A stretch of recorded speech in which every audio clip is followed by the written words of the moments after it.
साथियों, जैविक खेती देश के लिए महत्वपूर्ण ज़रूरत हो गई है और जब जैविक खेती की बात आती है तो सबसे पहला स्थान वर्मी कंपोस्ट को दिया जाता है।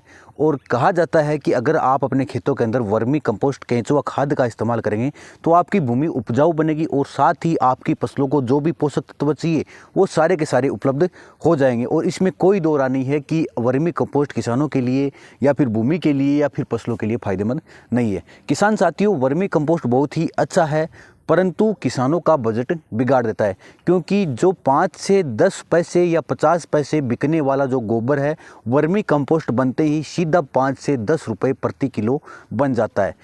ये किसानों के लिए महंगा सौदा हो जाता है। क्या केंचुआ है जो गोबर को खाकर जो वर्मी कंपोस्ट बनाता है, क्या वो अपनी तरफ से कोई पोषक तत्व या अन्य कोई पदार्थ उसमें ऐड करता है? ऐसा नहीं होता है। केंचुआ खाद किसानों के लिए महंगा सौदा हो जाता है तो किसान साथी पुनः यूरिया डीएपी जो रासायनिक खाद है उसकी तरफ बढ़ जाते हैं। किसान साथियों, केंचुआ खाद किसानों के लिए फायदेमंद नहीं है, उनके लिए तो सिर्फ बजट बिगाड़ देता है। केंचुआ खाद है वो केंचुआ खाद का व्यापार करने वाले, उसकी मैन्युफैक्चरिंग करने वाले, उसकी पैकिंग करने वाले, जो केंचुआ बेचकर किसानों को जो व्यापार करते हैं, उनका बिजनेस चलता है, उनके लिए फ़ायदेमंद है। तो नमस्कार किसान साथियों, कैसे हैं आप सब लोग? उम्मीद करता हूँ आप सब बढ़िया हो गए। आज अपन बात करेंगे केंचुआ खाद की सच्चाई के बारे में।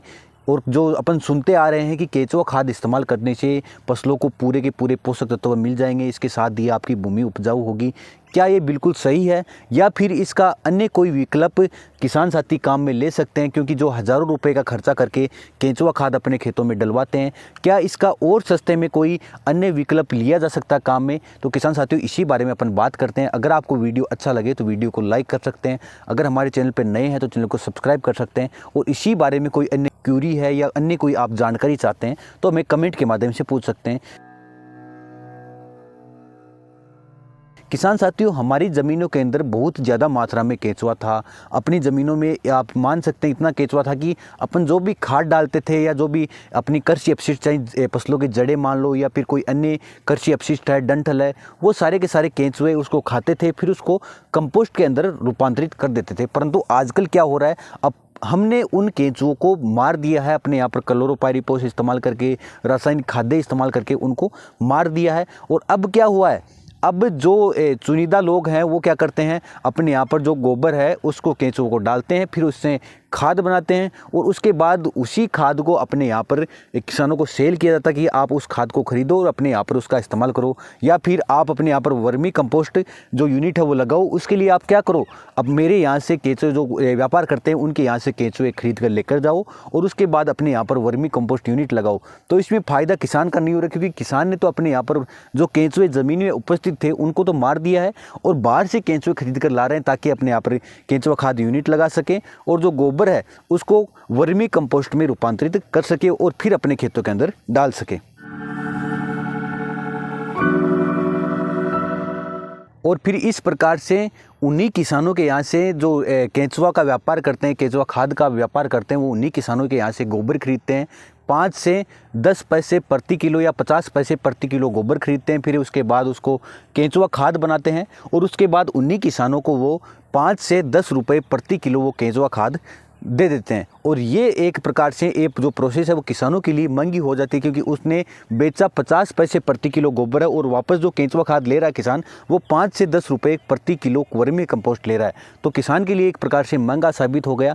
और इस प्रकार से अगर महंगा हो रहा है तो किसान यूरिया डीएपी क्यों नहीं डाल लेगा? किसान ये महंगी खेती है वो क्यों करेगा? तो किसान साथियों, इसी बारे में अपन बात करते हैं कि भाई जो किसान अपने यहाँ पर केंचुआ खाद डालता है वो किस प्रकार से प्रोसेसिंग होती है और किस प्रकार से किसान तक पहुँचती है, क्या उस केंचुआ खाद का जीवन चक्र है। तो किसान साथियों, जो केंचुआ खाद की अगर शुरुआत की अपन बात करें तो केंचुआ खाद कैसे बनती है, तो किसान साथी बस एक थोड़ी सी ध्यान में रखते हैं, केंचुआ खाद गोबर केंचुओं को डालते हैं, फिर उसके बाद केंचुआ खाद तैयार हो जाती है।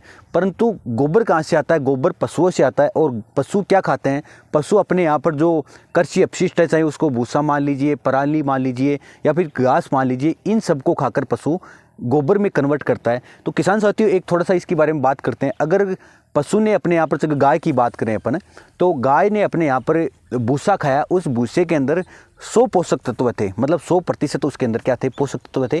फिर उसके बाद उसको गाय ने खाया, और गाय ने खाकर क्या किया, उसको गाय ने अपने यहाँ पर बॉडी मेंटेनेंस के लिए कुछ 25% पोषक तत्व रख लिए, उससे दूध का निर्माण करेगी, और उसके बाद 75% जो पोषक तत्व थे वो गोबर के रूप में बाहर निकाल दिए, 25% उसने इस्तेमाल कर लिए। फिर उसके बाद अपन ने 75% पोषक तत्व किसको डाल दिए, केंचुए को डाल दिए। केंचुआ उसको खाएगा और वर्मी कंपोस्ट में बदल देगा, और उसमें से जो 75% तो वाला गोबर था उसमें से 25% फिर से अपनी बॉडी मेंटेनेंस के लिए रखेगा, प्रजनन के लिए अपनी जो संख्या बढ़ाता है उसके लिए रखेगा, और फिर से 50% पोषक तत्व बाहर निकाल देगा वर्मी कंपोस्ट के रूप में, जिसको अपन खेतों में इस्तेमाल करते हैं 5 से 10 रुपये प्रति किलो वर्मी कंपोस्ट का देकर। तो किसान साथियों, जिस भूसे के अंदर 100 पोषक तत्व थे या 100% पोषक तत्व थे, उसको अपन ने कन्वर्ट कर दिया 50 में, और फिर उसके बाद अपन खेतों के अंदर डालेंगे। तो क्यों ना अपन 100 पोषक तत्व डाल दें, या गोबर है जो 75 पोषक तत्व का एक भंडारण मार सकते हैं, उसको डाल सकते हैं।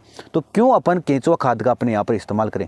केंचुआ खाद या केंचुआ है वो क्या करता है, वो सिर्फ गोबर को डिकम्पोज करता है, उसको छोटे अणुओं के अंदर तोड़ता है और उसमें से कुछ पोषक तत्व ग्रहण करता है, ना कि कोई पोषक तत्व उसके अंदर ऐड करता है। तो किसान साथी इसको समझ सकते हैं कि ये जो चक्कर है उसके अंदर पोषक तत्व कम हो रहे हैं, ना कि उसके अंदर पोषक तत्वों की बढ़वार हो रही है। उसके अंदर कोई गाय ने ना तो पोषक तत्व मिलाए हैं, ना ही केंचुए ने मिलाए हैं।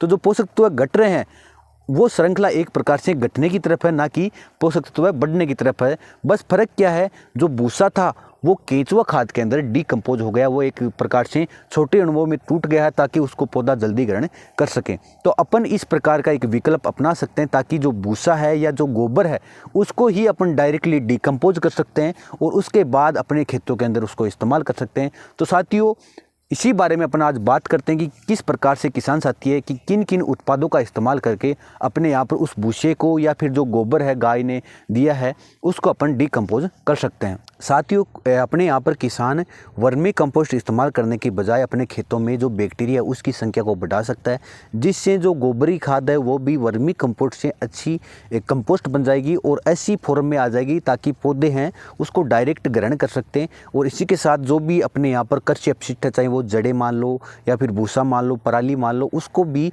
वो बैक्टीरिया डिकम्पोज कर सकते हैं। तो इसके लिए अपने यहाँ पर जो आजकल जैविक खेती में जीवामृत का काफ़ी ट्रेंड है, काफ़ी चलन में, तो उसका इस्तेमाल कर सकते हैं। या फिर ये जो बायो डिकम्पोजर आता है, इफ्को का भी आता है, इसके अलावा अन्य कुछ यूनिवर्सिटियों का भी आता है, तो उस डिकम्पोजर का भी इस्तेमाल कर सकते हैं। इसके अलावा एनपीके कंसोर्टिया का इस्तेमाल कर सकते हैं। तो इन सारे जो उत्पाद हैं इनका इस्तेमाल करने का अपना उद्देश्य ये है कि अपने खेतों के अंदर, अपनी जो भूमि है उसके अंदर जो बैक्टीरिया है, जो डिकम्पोज करने वाले जो बैक्टीरिया हैं उनकी संख्या को बढ़ाना है, ताकि अपने यहाँ पर जो भी अपशिष्ट है, जैविक खाद्य हैं या फिर अन्य जो पोषक तत्व भूमि के अंदर पड़े हैं वो सारे के सारे पौधों को उपलब्ध हो जाए।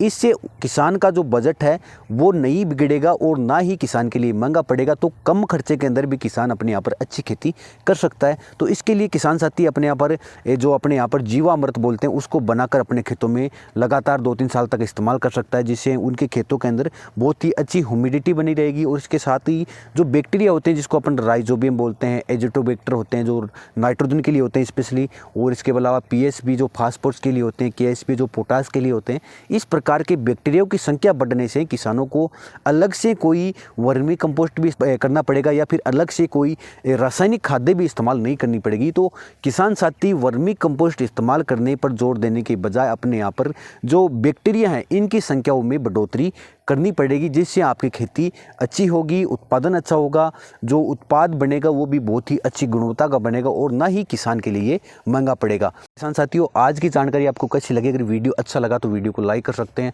अगर हमारे चैनल पर नए हैं तो चैनल को सब्सक्राइब कर सकते हैं। और इसी के साथ अन्य कोई सवाल है, कोई क्यूरी है तो हमें कमेंट के माध्यम से पूछ सकते हैं।